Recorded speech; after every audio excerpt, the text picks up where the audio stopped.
Hər kəsə salam.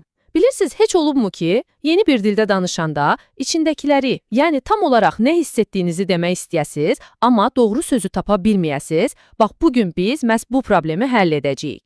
Birlikdə Azərbaycan dilində hisslərimizi necə rahatca ifadə edəcəyimizi öyrənəcəyik. Və inanın mənə, bu düşündüyünüzdən qat-qat asan olacaq. Elə isə başlayaq. Əgər bu sual sizə tanış gəldisə, deməli, tam da doğru yerdəsiniz. Cəmi bir neçə dəqiqə ərzində siz Azərbaycan dilində 8 əsas hissi ifadə edən sözü və onlardan istifadə edərək necə sadə cümlələr qurmağı öyrənmiş olacaqsınız. Hazırsınız? Yaxşı, onda gedək. Deməli, istənilən dildə səmimi bir ünsiyyət qurmağın əsas yolu hissləri paylaşmaqdan keçir. Yəni, bu sadəcə söz əzbərləmək deyil, əslində insanlarla daha dərin bir səviyyədə bağ qurmaq deməkdir. Yaxşı, nəzəriyyə bu qədər bəsdir, gəlin birbaşa işə keçək. İndi əsas sözləri öyrənməyə başlayırıq. Diqqətlə qulaq asın, çünki izahımızın ən maraqlı və praktik hissəsi məhz indi başlayır. Sözləri daha asan yadda saxlamaq üçün balaca bir fənnimiz var. Biz onları əks mənaları ilə birlikdə, yəni cücüd öyrənəcəyik. Bilirsiniz, bu üsul beynimizin məlumatları daha yaxşı qruplaşdırmasına kömək edir. Həm də belə daha əyləncəlidir.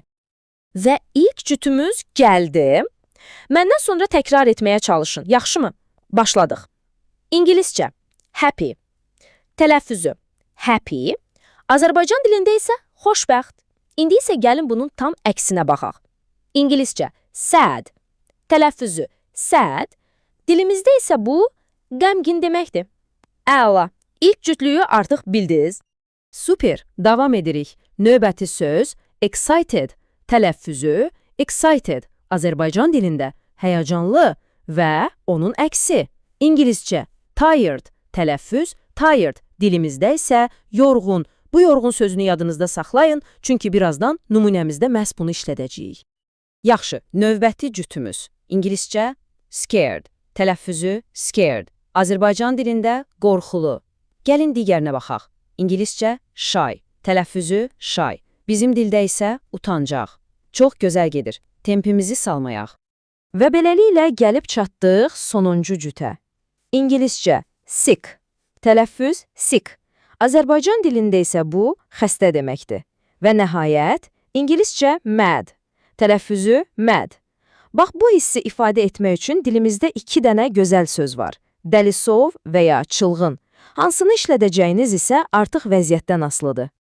İndi isə gəldik ən həyəcanlı, ən vacib hissəyə. Bu öyrəndiyimiz tək-tək sözləri real bir söhbətdə necə istifadə edə bilərik? Bax, öyrəndiklərimiz məhz bu məqamda canlanır. Hər şey bu sadə sualdan başlayır. İngiliscə soruşuruq, how do you feel? Tələffüzü, how do you feel? Amma Azərbaycan dilində bu sual daha qısa, daha səmimi səslənir. Necəsən? Gəlin birlikdə deyək. Necəsən? Çox sadə deyilmi? Sualı vermək asan idi, elə deyilmi? Yaxşı, bəs cavab? Əslində, əsli maraqlı məqam da elə budur. İndi öyrəndiyiniz o yeni sözləri işə salmağın və bacarığınızı göstərməyin tam zamanıdır. Gəlin baxaq bunu necə edəcəyik. Baxın, İngiliscə demək üçün 3 sözə ehtiyacımız var. I feel tired. Amma Azərbaycan dilinin gözəlliyi də məhz buradadır. Bütün bu fikri cəmi bircə sözlə ifadə edirik. Yorğunam, bəs salam. Fikir verdiniz, o sondakı am şəkilçisi var, ha. O həm mən deməkdir, həm də hiss edirəm mənasını özündə birləşdirir. Bu da dilimizi həm çox zərif, həm də çox səmərəli edir.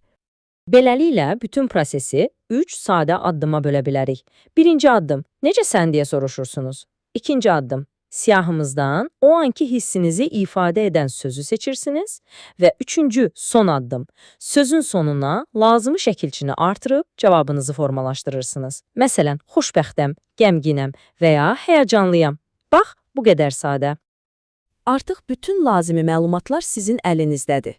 İndi gəlin öyrəndiklərimizin üstündən çox sürətli bir şəkildə keçək və sizi Azərbaycan dilində ilk kiçik, amma çox vacib söhbətinizə tamamən hazırlayaq. Bax, bu cədvəl sizin şəxsi lüğətinizdir. Bir növ kömək vərəqiniz. Gəlin son dəfə birlikdə sürətli şəkildə tələffüz edək. Xoşbəxt, qəmgin, həyəcanlı, yorğun, qorxulu, utancaq, xəstə, dəlisov. Artıq tam hazırsınız. Və indi növbə sizdədir. Mən sizdən soruşuram. Necəsən? Bugün özünü necə hiss edirsən? Bir anlıq dayanıb düşünün və indicə öyrəndiyimiz o sözlərdən birini seçib özünüzə cavab verin. Təbriklər! Siz indicə yeni bir dildə öz hisslərinizi ifadə etdiniz. Bu çox böyük bir addımdır.